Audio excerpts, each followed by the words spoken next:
Assalamualaikum warahmatullahi wabarakatuh. Kami dari kelompok 29 yang terdiri dari saya Halim Jagisma Wiradinata dengan NIM A11 2022 14044. Perkenalkan, nama saya Happy Sentoso dengan NIM A11 2022 14021. Kemudian perkenalkan, saya Dunor Alvin dengan NIM A11 2022 14043. Pada kesempatan kali ini kita akan menjelaskan tentang hak dan kewajiban warga negara yang diatur dalam pasal 26 dan 27 Undang-Undang Dasar 1945.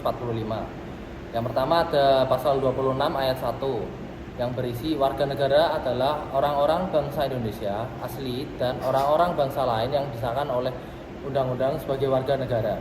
Dan pasal 26 ayat 2 yaitu syarat-syarat yang mengenai kewarganegaraan ditetapkan dengan undang-undang. Dan pasal 27 ayat 1 yang berisi segala warga negara bersamaan kedudukannya di dalam hukum dan pemerintahan dan wajib menjunjung hukum dan pemerintahan itu dengan tidak ada kecualinya. Pasal 27 ayat 2 yang berisi tiap-tiap warga negara berhak atas pekerjaan dan penghidupan yang layak tinggi. Lalu juga diatur dalam pasal 27 dan 28 Undang-Undang Dasar 1945.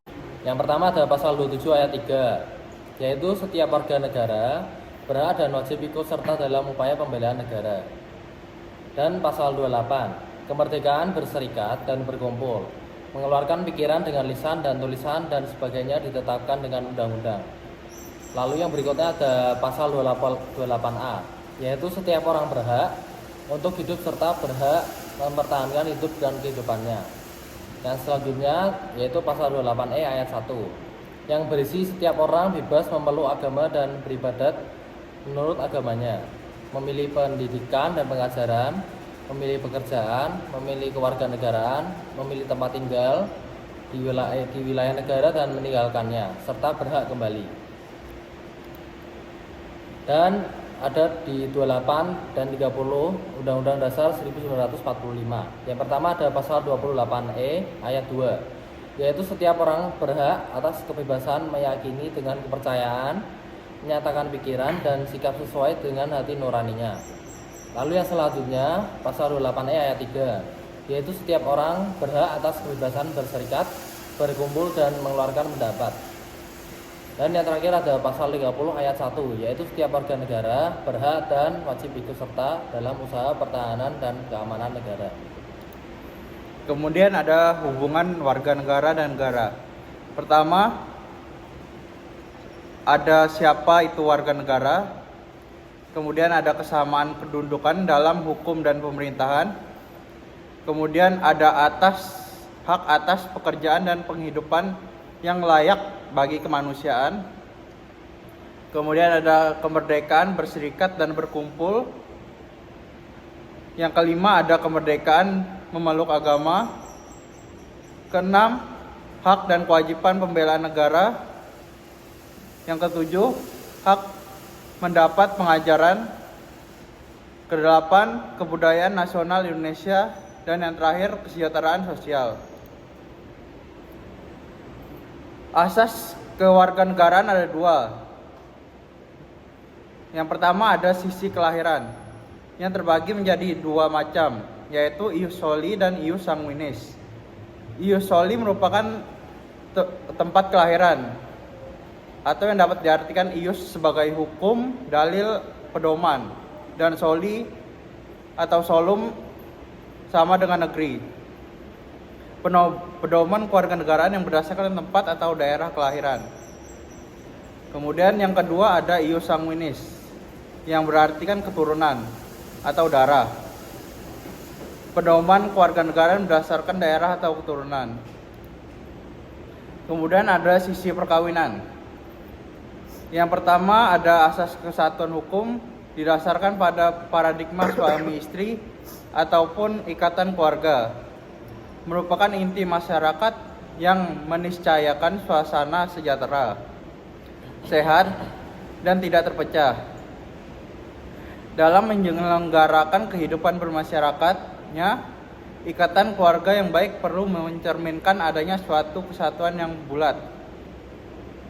Yang kedua ada asas persamaan derajat. Suatu perkawinan tidak menyebabkan perubahan status kewarganegaraan masing-masing pihak, baik suami ataupun istri, tetap kewarganegaraannya asalnya.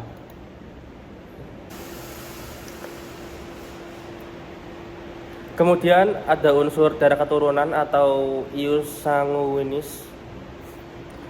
Kewarganegaraan dari orang tua yang menentukan kewarganegaraan seseorang. Artinya kalau dilahirkan dari orang tua yang berwarga negara Indonesia, maka dengan sendirinya si anak adalah bagian dari warga negara Indonesia. Kemudian ada unsur daerah tempat kelahiran atau ius soli, yaitu daerah tempat seseorang dilahirkan yang menentukan kewarganegaraannya. Seperti kalau dilahirkan di dalam negara hukum Indonesia, maka dengan sendirinya menjadi warga negara Indonesia, kecuali anggota korps diplomatik dan anggota tentara asing yang masih dalam ikatan dinas. Kemudian unsur pewarganegaraan naturalisasi. Syarat dan prosedur pewarganegaraan ini di berbagai negara dapat berbeda menurut kebutuhan yang dipengaruhi oleh kondisi dan situasi negara masing-masing. Pewarganegaraan ini ada yang aktif dan ada yang pasif. Unsur pewarganegaraan atau naturalisasi. Pewarganegaraan ada yang aktif, seseorang yang menggunakan hak opsi untuk memilih atau mengajukan kehendak menjadi warga negara dari suatu negara tersebut. Pewarganegaraan yang pasif, seseorang yang tidak mau diwarganegarakan oleh suatu negara atau tidak mau diberikan atau dijadikan warga negara dari suatu negara tersebut.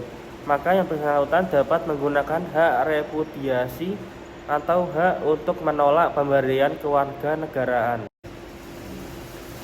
Kemudian unsur-unsur penentu kewarganegaraan. Problem status kewarganegaraan. Penduduk yang bukan berstatus warga negara di suatu negara dikenal dengan apartheid, bipartheid, dan multipartheid. Pertama, apartheid adalah istilah untuk seseorang yang tidak mempunyai status kewarganegaraan. Apartheid dapat terjadi karena berbagai alasan, termasuk konflik kewarganegaraan, ketidakjelasan hukum, atau kebijakan pemerintah yang tidak memberikan kewarganegaraan kepada kelompok tertentu. Kedua, bipartheid adalah istilah untuk seseorang yang mempunyai status kewarganegaraan rangkap dwi kewarganegaraan. Beberapa negara yang memperbolehkan sistem kewarganegaraan ganda atau bipartheid, di mana seseorang dapat menjadi warga negara dari dua negara tanpa kehilangan hak dan tanggung jawab di kedua negara tersebut. Kemudian tiga, multipartheid. Istilah untuk seseorang yang mempunyai dua atau lebih status kewarganegaraan. Konsep multipartheid melibatkan lebih dari dua negara, dan ini dapat muncul ketika seseorang memiliki kewarganegaraan ganda atau kemudian memperoleh kewarganegaraan dari negara ketiga. Jadi kesimpulan dari materi yang kami sampaikan, ada 3 kesimpulan yang dapat kami simpulkan. Yang pertama, hak dan kewajiban warga negara saling terikat dan seimbang. Warga negara yang aktif dan bertanggung jawab akan berkontribusi pada pembangunan masyarakat dan negara yang lebih baik. Yang kedua, kesadaran akan hak dan kewajiban adalah dasar dari demokrasi yang sehat dan berkelanjutan, pembangunan sosial dan ekonomi. Kemudian yang ketiga, pendidikan dan sosialisasi mengenai hak dan kewajiban warga negara sangat penting untuk menciptakan masyarakat yang sadar akan peran dan tanggung jawabnya. Dengan memahami dan melaksanakan hak dan kewajiban warga negara dapat berperan aktif dalam membangun masyarakat yang adil, demokratis, dan berkelanjutan. Sekian materi kami yang sampaikan tentang hak dan kewajiban warga negara dari kelompok 29. Mohon maaf jika ada kesalahan kata-kata. Wassalamualaikum warahmatullahi wabarakatuh.